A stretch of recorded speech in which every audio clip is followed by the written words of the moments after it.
Good afternoon. Let's get right down to business here as we do every day at 4. We do more at 4 right here on Mottek On Money on 790 KBC, streaming live online worldwide at KBC.com. And you're on demand, Mottek On Money podcast, KBC.com, Apple, iTunes, YouTube, all of your favorite podcast platforms.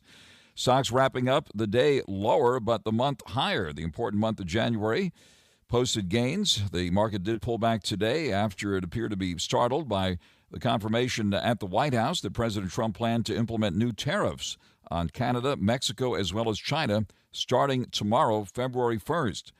The Dow came in for a closing loss of 337 points, settling at 44,545. The S&P 500 slipped 31 to close out the month of January at 6,040, and the NASDAQ gave back 54 points today to settle at 19,627. For the week, the S&P 500 gave back 1%, while the NASDAQ retreated 1.6%. The Dow posted a gain of 0.3%. Now, the market had been trading higher this morning ahead of the latest tariff news. Investors taking in the latest reading on inflation. That was pretty much in line with what was expected on Wall Street. Treasury yields rose as investors braced for new tariffs. The yield in the 10-year note climbed to 4.57%. The Wall Street Fear Gauge, the VIX index, the volatility index, did move higher today as tariff fears hit the markets. We saw the VIX looks like pulled back at the end, down about 4% after being up about 6% earlier. Let's see, the stock market closed out the month of January with monthly gains. The Dow rallied 4.7% for the month of January, while the S&P 500 saw a climb of 2.7%. The NASDAQ was up 1.6% in the month of January. You may recall we had that big down day for the NASDAQ this week after that DeepSeek news hit on last weekend on Sunday night and into Monday. We saw the NASDAQ plunge more than 600 points one day this week. After finishing 2024 on a downbeat note, stocks came roaring back in the month of January. And, of course, what happens in January, they say so goes the rest of the year. The so-called January barometer bodes well for returns during the balance of 2025. It was a busy month for the markets. And then we saw the big news here today on the tariffs. President Trump announcing he will impose 25% tariffs on imports from Canada and Mexico starting tomorrow, Saturday, February 1st, following through on the move he says is aimed at pressuring our two neighbors to stop the flow of migrants and fentanyl across the borders. President Trump says he will impose an additional 10% tariff on goods from China. The new tariffs on imports from all three nations, which are on top of existing tariffs, will go into effect tomorrow, according to the White House. President Trump later announced that February 18th he'll be looking at tariffs for oil and expects lower duty for Canada. We're following that part of the story here as well. The price of oil hit a new low for the year just this week, and rebounded today up $1.08 to $73.81 a barrel. NVIDIA, the Magnificent One, taking a big hit this week with the DeepSeek news. We'll pull up the closing quote here in just a moment. Looks like NVIDIA's CEO was set to meet with President Trump at the White House today after a wild week for that company's stock. Shares did pull back earlier today, having lost about 13% of their value this week after the rapid rise of that Chinese AI startup DeepSeek rattled the tech names, including NVIDIA.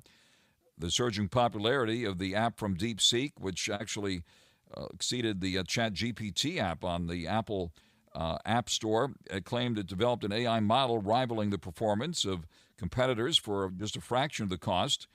It looks like some of those cost estimates have been adjusted this week, but it's getting a lot of attention.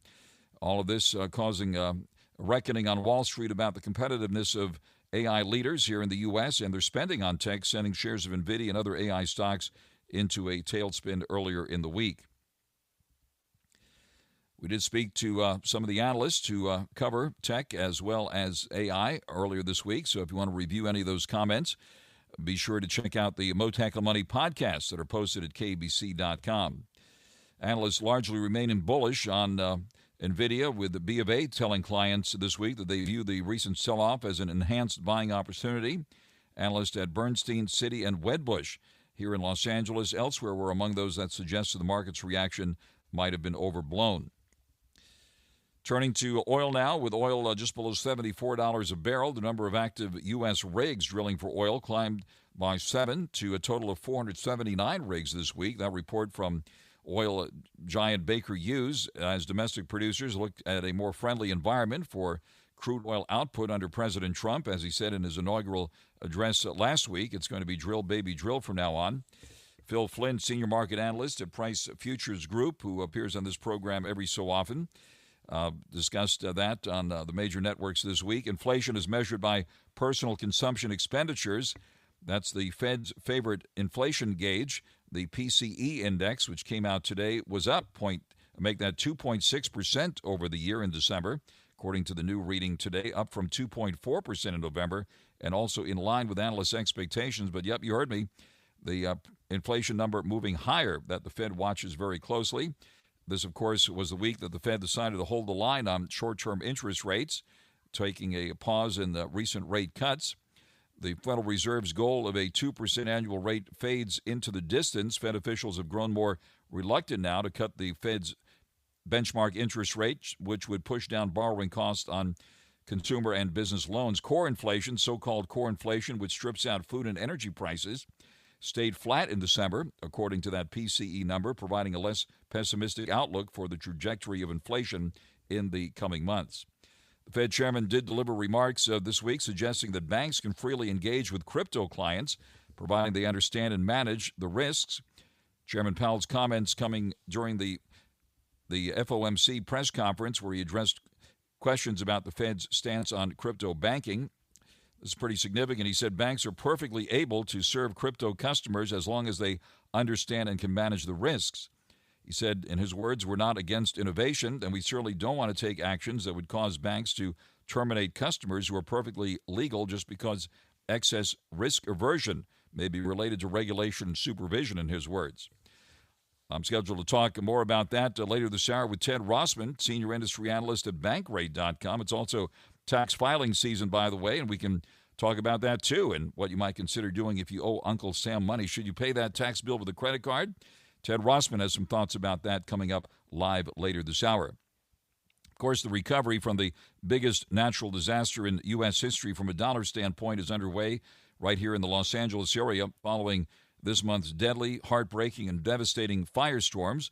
I'll discuss what's happening with Susan Shelley, columnist for the Southern California News Group. She'll be joining me live later this hour. She's also host of the Howard Jarvis radio show, which is heard Tuesday nights right here on 790 KBC and our great sister station in the Bay Area, KSFO.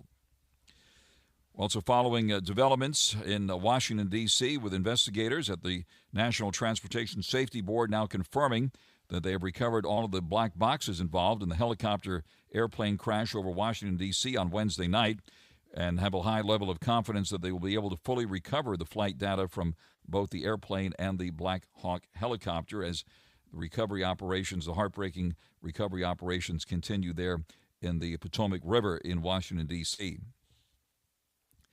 In addition to the tariffs news, President Trump has sent the Secretary of State, former Senator Marco Rubio of Florida, to Panama this weekend. The Panamanian president says there will be no negotiation with the U.S. over ownership of the Panama Canal, and he hopes Secretary of State Marco Rubio's upcoming visit will allow them to focus on shared interest, including repeatedly suggesting the U.S. retake the Panama Canal. On the day of his inauguration, the president said U.S. ships are being severely overcharged and not treated fairly in any way, shape, or form, noting that, in his words, above all, China is operating the Panama Canal. He had previously said the U.S. could demand the canal be returned. So that is another big story we're following for you, with Panama once again in focus, as it was back in 1989 when the U.S. invaded Panama under President George W. Bush back in those days, and we ousted the Panamanian dictator Manuel Noriega after he banged the machete on a podium and basically declared war on the United States. Remember when that happened? That's what happened. And also at that time, the first President Bush was upset that an American lieutenant in our armed services got roughed up by Panamanians, and he didn't like that either. So I sent in the military and pretty much went in there and overthrew Noriega, who later stood trial here in the U.S. on drug charges. Looks like it's going to be an interesting weekend on the Panamanian front as well as on the tariffs front. A lot of discussion about that with the president and his press secretary announcing the tariffs on Canada, Mexico, and China will come starting tomorrow, with President Trump stating that there's no way those countries can avoid tariffs. Before the president's remarks in the Oval Office today, the White House press secretary, Carolyn Leavitt, spoke, said the president will be implementing 25% tariffs on Mexico, 25% tariffs on Canada, and a 10% tariff on China for the illegal fentanyl that they've sourced and allowed being distributed into the United States. We'll be following that very closely as well. Taking a look at the cryptos, which we haven't even mentioned yet. So much news going on a minute-by-minute basis these days. But for the crypto fans out there, and there are a lot of them, we see Bitcoin right now of about 900 at 102,506. Ethereum pulling back down about 9 now at 3307. And Doge, which we follow here, is up slightly to 33 cents here at the moment. Gold, which we focused on yesterday with Axel Merck, with Merck Investments, has hit record highs this week. Looks like it pulled back from its all-time high today. Right now, gold did pop above 2,800 this week, and right now hovering at around 2809.30, down just about $14 on the day. Let's see if we can bring up the high this week. Looks like gold hit as high as 28.38 during the trading session today. What about silver, you ask? Well, that's a good question. Let's bring up the price of silver, which had a pretty good week as well. Right now, down 26 cents on the day to $32.24 an ounce. Both gold and silver having a winning month of January, with gold achieving a record high. Taking a look at the price of platinum now. Right now, up about $17 at $1,043.90 an ounce. Recapping the action on Wall Street, the Dow pulling back 337 points today. The S&P 500 down 31, and the NASDAQ down 54 points.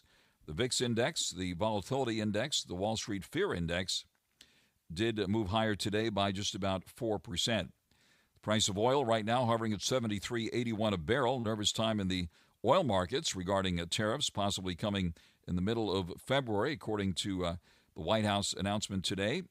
Oil moving up $1.08 today, and we will be following that very closely. The dollar did give back some ground this week against the major currencies following the announcement by the Federal Reserve that they will be holding the line on short-term interest rates. In the meantime, the European Central Bank and the Canadians also lowered their benchmark rates, which perhaps was among the reasons we saw gold hit a record high this week.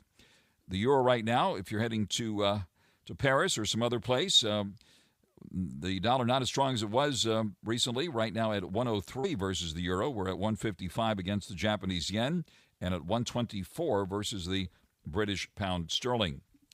Taking a look at how the other currencies are doing, including the Mexican peso, we're at 20.68 versus the Mexican peso. The dollar's been very strong against the Canadian dollar lately. Right now it's at 145. Now let's get the latest on your ride heading into the weekend here on 790 KABC. Mottek On Money continues here in 790 KABC. Turning back to cryptos now. Another wild ride for Bitcoin. The price of Bitcoin actually dove under 101,600 today. This after President Trump confirmed that tariffs on China, Mexico, and Canada are imminent starting tomorrow. The drop in Bitcoin pushed Bitcoin down nearly 3%. And right now it's hovering, let's bring up the latest here, hovering at, drum roll please, at 102,378, 102,378, up about 750 here at the moment. Continuing to track the impact in the financial markets of the president's decision to impose tariffs on China, Mexico, and Canada. During the news conference today, the White House press secretary Carolyn Leavitt said the president will soon implement 25% tariffs on Mexico and Canada, while China will face 10% tariffs. The taxes on imported goods will take effect when the tariffs are fully unveiled tomorrow. Analysts have said the tariffs could put pressure on Bitcoin's price in an indirect way, contributing to the dollar's strength over the short term. Our friends at decrypt.co have provided us with this report. The Federal Reserve is monitoring how potential shifts in immigration and trade policy could impact its inflation and outlook during the Fed's December policy meeting. We heard them express a concern that bringing inflation down to the 2% target could be challenging under the new president given potential policy shifts, while tariffs could therefore impact the timing of rate cuts, which Bitcoin has so far thrived on. Bitwise, a senior investment strategist, telling Decrypt that the flow of capital within markets may face an immediate impact as well. Certainly big story here. Prior to plummeting earlier today, Bitcoin's price had recovered losses seen earlier in the week after China's DeepSeek rattled the tech markets. On Thursday, the Bitcoin price came within 3% of its all-time high of 108,780, notched alongside the president's inauguration back on January 20th. On Wall Street, the major averages did pull back today on the tariff announcement, as we've been reporting. At the start of this month, Bitcoin's price swelled above 100,000 for the first time in weeks after the Washington Post reported that the Trump administration was considering a pared-back tariff plan. The president pushing back against that report, but the U.S. dollar still weakened. And, of course, the Trump administration is very crypto-friendly, putting in place a pro-crypto Treasury Secretary as well as others who are friendly to crypto. And we've seen crypto make a run for its record high again this week, but has pulled back. As Bitcoin fell, some of the altcoins showed greater losses over the past day or so, with Ripple's price down about 3% to 304. Solana had dropped more than 4% to 230, and Doge was down less than 2% on the day to around 33 cents. Although it had fallen sharply after the tariffs news broke earlier, Ethereum has been up about 2% to around 3,315. So much for so-called digital gold. Analog gold shattering records this week. We call regular gold analog gold. Gold hit a record high today, with investors looking for safe havens after the president repeated threats to impose tariffs on Mexico, Canada, as well as China. Price of gold topping $2,800 after President Trump said he would follow through on imposing 25% tariffs on imports from Canada and Mexico starting tomorrow, and threatened China with measures, a tariff of 10%. Looks like gold is on track for its fifth consecutive gain and benefiting from demand as President Trump's tariffs threats spur fears of trade wars that could impact economic growth. The Fed chairman this week said the Fed was in wait-and-see mode with regard to the potential impact of the new administration's policies. The Fed policymakers left the benchmark interest rates unchanged this week on Wednesday as expected after cuts at each of the three previous meetings since September, and indicated that stalled progress toward lower inflation warranted a patient approach. The latest report today on inflation showed the Fed's preferred measure of underlying inflation remained subdued in December, and real incomes, by the way, were soft, which could support further reductions in interest rates this year. The Fed's the so-called personal consumption expenditures price index, which happens to be, we're told, the Fed's favorite inflation gauge, which rips out food and energy costs, by the way, rose 0.2% from November and up 2.8% from a year earlier. Price of gold moving higher above 2,800, and looks like, according to the spot price, looks like ended down about $14 today at $2,831.50 an ounce. The yield in the 10-year note, by the way, which impacts the fixed-rate mortgage rates out there, now at 4.54%. Price of silver down 26 cents at $32.24, and platinum moved higher by nearly $17 at $1,043.90 an ounce. Recapping the day on Wall Street, the Dow pulling back 337 points, the S&P 500 down 31, and the Nasdaq closed down 54 points. It was a winning month of January, with stocks, the S&P 500 recently hitting an all-time high. Taking a look at how the dust has settled here for the month, the Dow rallied 4.7% in the month of January, while the S&P 500 saw a jump of 2.7%, and the Nasdaq was up 1.6% in January, despite this week's washout, in which we saw the Nasdaq plunge more than 600 points on that DeepSeek news, which came out last Sunday night and impacted trading right off the bat as the new week started this week. But we wrapped things up here with a bit of a pullback today, and for the week, the S&P 500 was lower by 1%, Nasdaq down 1.6%. The Dow posted a weekly gain of 0.3%. Oh, yeah. What did NVIDIA do today? Let's bring that one up here. Looks like it was down $4.58 today at 120.07. And now the latest news for you here in 790 KABC. Mottek On Money continues here in 790 KABC. The recovery from the biggest natural disaster in U.S. history from a dollar standpoint underway in Los Angeles following this month's deadly and devastating firestorms. Meanwhile, the state of California continues to lock horns with the Trump administration over the recovery.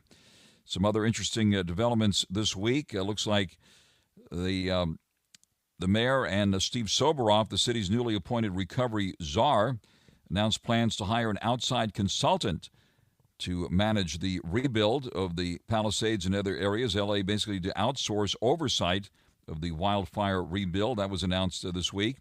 Also a report getting a lot of attention that housing and land use experts say L.A. city law could require the Pacific Palisades to include so-called affordable housing to replace older buildings destroyed in the Palisades, and for new buildings where owners cannot definitively prove that their rental apartments had no low-income renters in the past 5 years. Following all of these developments very closely, right here in Southern California, Susan Shelley, columnist for the Southern California News Group and host of the Howard Jarvis radio show, heard Tuesday nights right here in 790 KABC and our great sister station in the Bay Area, KSFO. Susan Shelley, thank you very much for taking the call here this afternoon. Thank you, Frank. Great to be with you. And as always, you've done a very thoughtful write-up in the daily news regarding what's happening between California and Washington, the Trump administration, related to the fire disaster. Tell us more about that. Well, President Trump was here a week ago, and he met with, as you probably saw, the mayor and briefly on the tarmac with the governor and with a number of other people representing the citizens who are affected by all of this. He did not seem to be terribly impressed, and he signed an executive order that expedited water releases from federal facilities. These are the dams that are controlled by the U.S. Army Corps of Engineers and the federal water project on the Delta, the Central Valley Project. We've had, under the Biden administration and prior to that, a ton of restrictions and regulations and lawsuits and settlements over how much water was going to go to the farms and to Southern California cities. And President Trump has essentially just overridden all of that, and that he's declaring an energy emergency. He's ordering the Central Valley Project to be operated to release more water and more hydroelectric power to Southern California to fight the wildfires and everything else. He wants a complete review of all the federal programs and projects that are subsidized by the federal taxpayers for California, which is a flat-out threat to withdraw the money if he's not happy with the way things are going. And he even expedited debris removal and housing options for fire victims. And all of these things, I think, are a challenge to California to say, oh, your regulations don't allow this and they don't allow that. But as you know, the DOGE operation, the Department of Government Efficiency, is looking at regulations to eliminate. And what Trump's executive order did was order the federal government to override any state or local regulations or laws that are in the way of getting water and energy to Southern California. So we're headed to court, and I think the president is inviting that.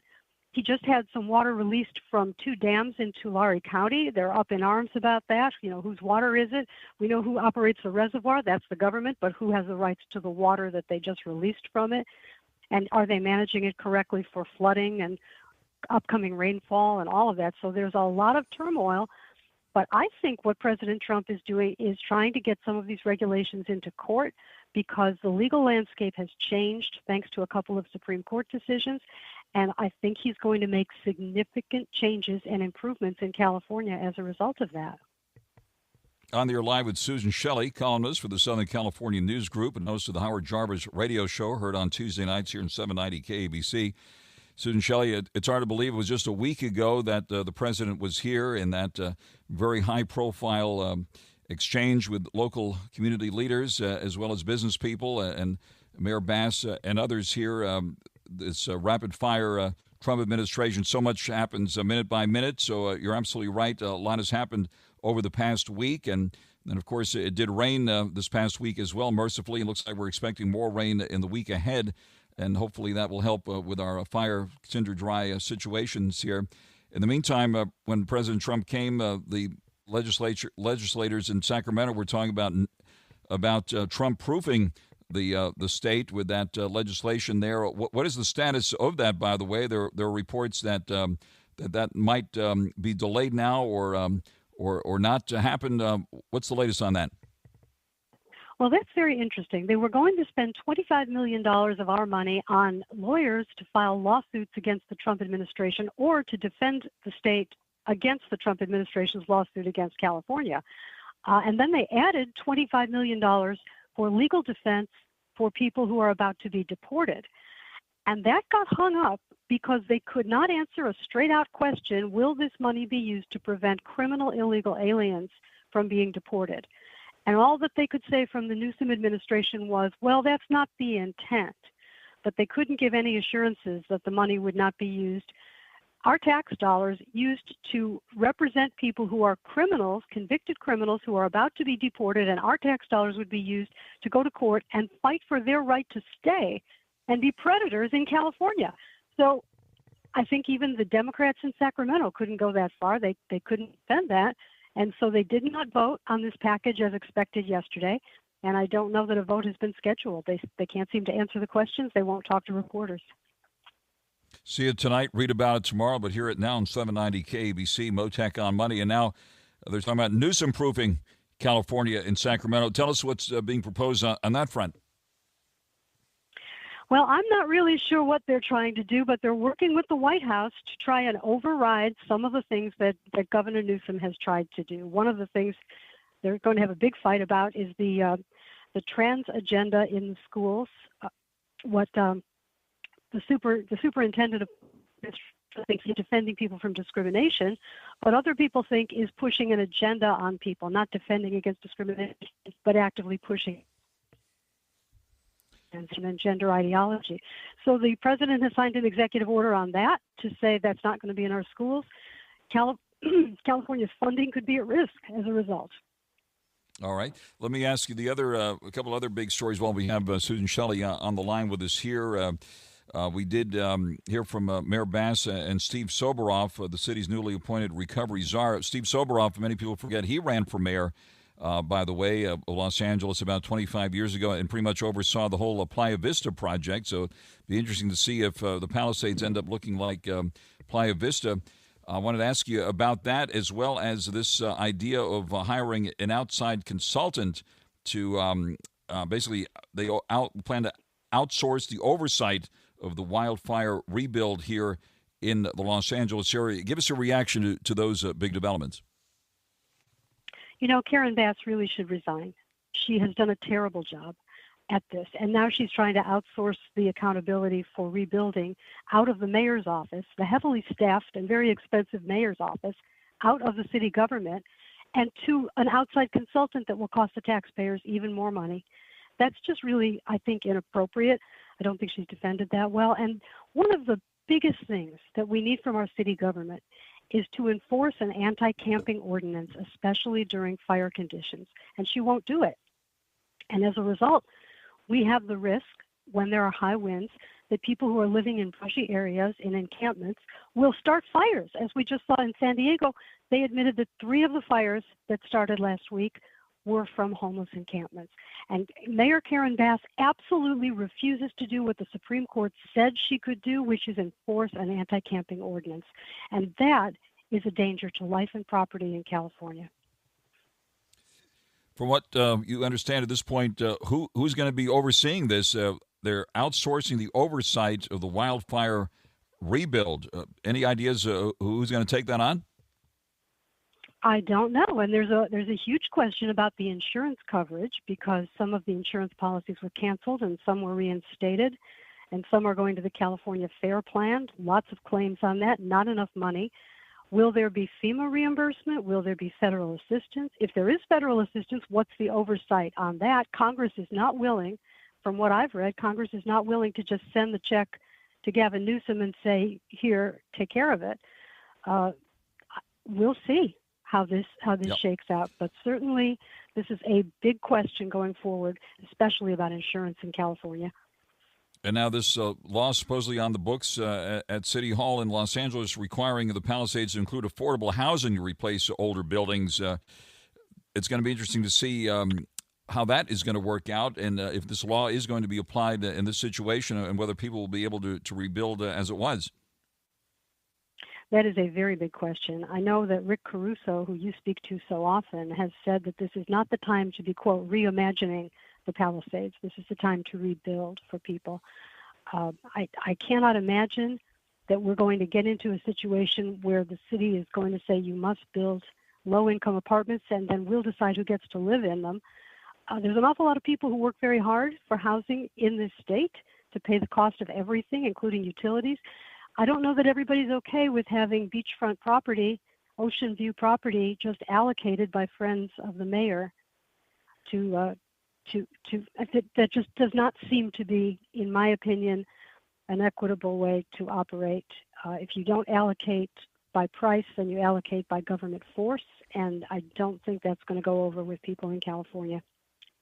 Rick Caruso, of course, commands tremendous respect among the business community, including in the Palisades. The Palisades Village survived the firestorm, and it was so lovingly put together to begin with. And people are looking certainly to Rick Caruso for the future as well, I think. So, Susan, we look forward to speaking with him down the road here in the coming weeks, and you again soon as well. Susan Shelley, columnist for the Southern California News Group and host of the Howard Jarvis radio show, heard Tuesday nights right here on 790 KBC. Susan, thank you very much for joining us live this afternoon. Thank you, Frank. Out to the freeways now, 790 KBC. Mottek On Money continues here in 790 KABC. Good afternoon. Watching how the tariff story will be playing out this weekend. Crypto also seeing a wild ride this week after that DeepSeek story had spooked the tech names, including NVIDIA, and impacted the cryptos as well, with Bitcoin plunging to around 97,000 earlier in the week. It has since rebounded. In fact, let's bring up the latest here now. Bitcoin at the moment hovering above 102,000. Saw a wild ride again today. The Fed chairman delivered remarks this week suggesting that U.S. banks now can freely engage with crypto clients, provided they understand and manage the inherent risks in the crypto space. The Fed chairman, Jerome Powell, making his comments after the Federal Reserve had that big announcement following a two-day policy-setting meeting where they held the line on short-term interest rates impacting business and consumer loans, and no change there. Also, looks like we got the tax filing season getting underway. Let's bring in an expert here now, Ted Rossman, senior industry analyst at Bankrate.com. Ted, thank you very much for joining us live here this afternoon. My pleasure. Thanks for having me. Yeah, like you, minute by minute, one big story after another. I got to ask you about the cryptos and the banks here now under the pro-crypto Trump administration. Tell us what you think that'll mean to businesses and consumers. Well, it's going to be interesting to see how it unfolds. To date, crypto has been much more of a investment instrument as opposed to an actual payment instrument. I feel like when it was conceived, it was thought more that we would be using this at the grocery store and the gas station and other places. You can use it in some places for transactions, but it's primarily been an investment, and at least lately, a lot of people have done well with that investment. It's a risky one, though, so just be sure that you're aware of that going in.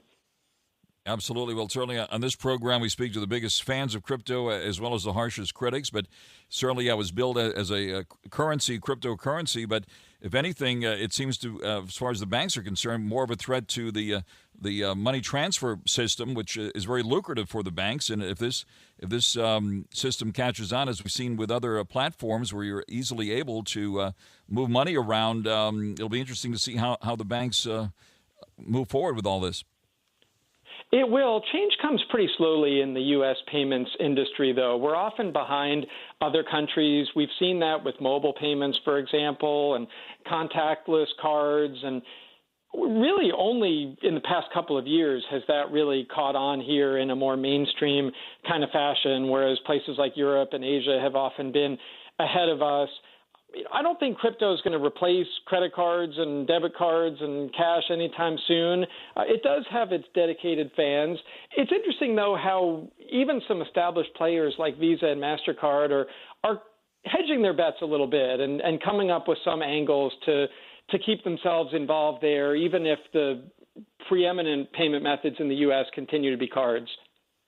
All right, and looks like some people may have to pay their taxes with crypto, as well as credit cards, a more traditional way of possibly paying tax bills. But you've done a recent write-up on all of this as tax season begins. Ted Rossman, tell us some more about that and some guidance here as we begin, hard to believe, the tax season once again. Yeah, you talk about a traditional industry. The IRS is usually all about checks and electronic bank transfers. You can use a credit card for tax payments. There's a surcharge. Depending on the processor, it's either 1.75 or 1.85%. Some people may be tempted to do this for the rewards. There's kind of a minimal arbitrage opportunity. I mean, maybe if you have a 2% cash back card, you come out a little bit ahead. I actually think the best time to use a credit card for a tax payment is to hit a sign-up bonus threshold. If you have to spend a certain amount in the first few months and you wouldn't hit it otherwise, getting that sign-up bonus could be a reason to pay with a credit card despite the surcharge. On the air live with Ted Rossman with Bankrate.com. And Ted, another big story we're following here, of course, is the tariff story. From a consumer standpoint, what might we expect here when the tariffs kick in on Mexico and Canada to the tune of 25% there and 10% on China? The worry is that this could lead to higher prices, which is really the last thing people want. Inflation has remained a big deal the past few years. Even as the rate has come down, the cumulative effect has been significant. So that's really the worry. There's actually some evidence that some people were actually pulling forward some larger purchases in recent months, things like washing machines and refrigerators and cars, because they're worried about the additional cost that could come through. Ted Rossman, thank you very much for joining us live here this afternoon. We wish you a good weekend.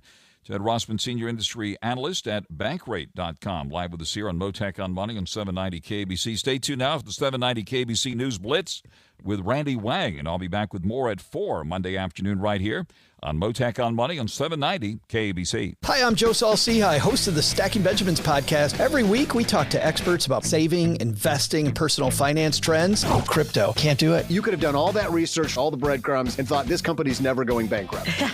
Foiled again. You never knew personal finance could be this fun. Throwing down the gauntlet. I'm bringing it today. I'm only going to be off by 6 figures instead of 7. Every boy has a dream, Doc. Every boy has a dream. For sure. Stacking Benjamins. Follow and listen on your favorite platform.